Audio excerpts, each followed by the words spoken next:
ನಮಸ್ಕಾರ ಪ್ರಿಯ ವೀಕ್ಷಕರೇ. ನಮ್ಮ ಕರ್ನಾಟಕ ರಾಜ್ಯದ ಪ್ರಮುಖ ಹಣ್ಣಿನ ಬೆಳೆ ಮಾವು.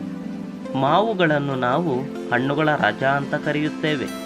ಕೋಲಾರ ಜಿಲ್ಲೆಯಲ್ಲಿ ತರಕಾರಿ, ಹಾಲು, ರೇಷ್ಮೆ ಬೆಳೆಗಳಿಗೆ ನಮ್ಮ ಚಿನ್ನದ ನಾಡು ಅತ್ಯಂತ ಪ್ರಸಿದ್ಧಿ. ಅದೇ ರೀತಿ ನಮ್ಮ ಚಿನ್ನದ ನಾಡಿನ ಶ್ರೀನಿವಾಸಪುರ ತಾಲೂಕಿನಲ್ಲಿ ಮಾವಿನ ಬೆಳೆ ವಿಶ್ವದ ಪ್ರಸಿದ್ಧಿಯಾಗಿದೆ. ವಸಂತ ಕಾಲ ಆರಂಭ ಆಗ್ತಾ ಇದ್ದಂಗೆ ಕೋಲಾರ ಜಿಲ್ಲೆಯಲ್ಲಿ ಮಾಮರದ ಕಂಪು ಕಂಗೊಳಿಸುತ್ತಿದೆ. ಮೈತುಂಬ ಹೂ ಮುಡಿದು ನಿಂತಿರುವ ಮಾವಿನ ಮರಗಳು ನೋಡುಗರ ಮನಸೆಳೆಯುತ್ತಿವೆ. ಈ ಬಾರಿ ಮಾವಿನ ರೈತರು ಭರ್ಜರಿ ಇಳುವರಿ ಬರುವ ನಿರೀಕ್ಷೆಯಲ್ಲಿದ್ದಾರೆ. ಕೋಲಾರ ಜಿಲ್ಲೆಯ ಶ್ರೀನಿವಾಸಪುರ ತಾಲೂಕು ಮಾವಿನ ತವರು ಮತ್ತು ವಿಶ್ವದ ಪ್ರಸಿದ್ಧ ಮಾವಿನ ಹಣ್ಣಿನ ನಗರವಾಗಿದೆ. ನಮ್ಮ ಶ್ರೀನಿವಾಸಪುರ ತಾಲೂಕಿನಲ್ಲಿ ಬೆಳೆಯುವ ಮಾವು ಇಡೀ ದೇಶ ಮತ್ತು ವಿದೇಶಗಳಲ್ಲಿ ಪ್ರಸಿದ್ಧಿ. ಇನ್ನು ಇಲ್ಲಿ ಬೆಳೆಯುವ ವಿವಿಧ ಬಗೆಯ ಮಾವಿನ ಹಣ್ಣುಗಳನ್ನು ನಮ್ಮ ರೈತರು ಬೆಳೆಯುತ್ತಾರೆ. ರಾಜಗಿರಿ, ತೋತಾಪುರಿ, ನೀಲಂ, ಬೇನಿಶಾ, ಮಲ್ಲಿಕ ಇನ್ನೂ ಹಲವು ಬಗೆಯ ಮಾವುಗಳು ದೇಶ ವಿದೇಶಗಳಿಗೆ ರಫ್ತಾಗುತ್ತೆ.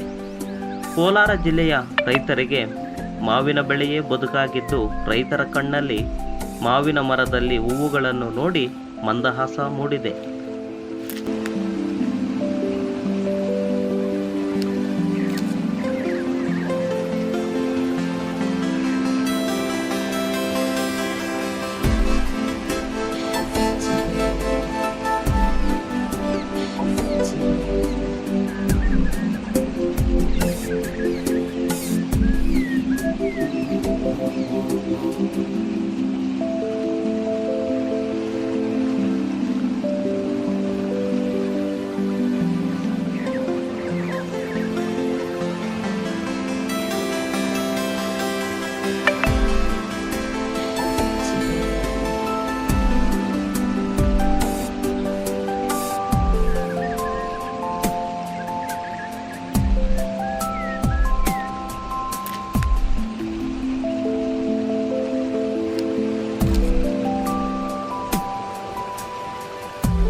ಕ್ಷಣ ಕ್ಷಣದ ಸುದ್ದಿಗಾಗಿ ನೀವು ನೋಡ್ತಾ ಇರಿ KA ಕನ್ನಡ ನ್ಯೂಸ್ 24x7.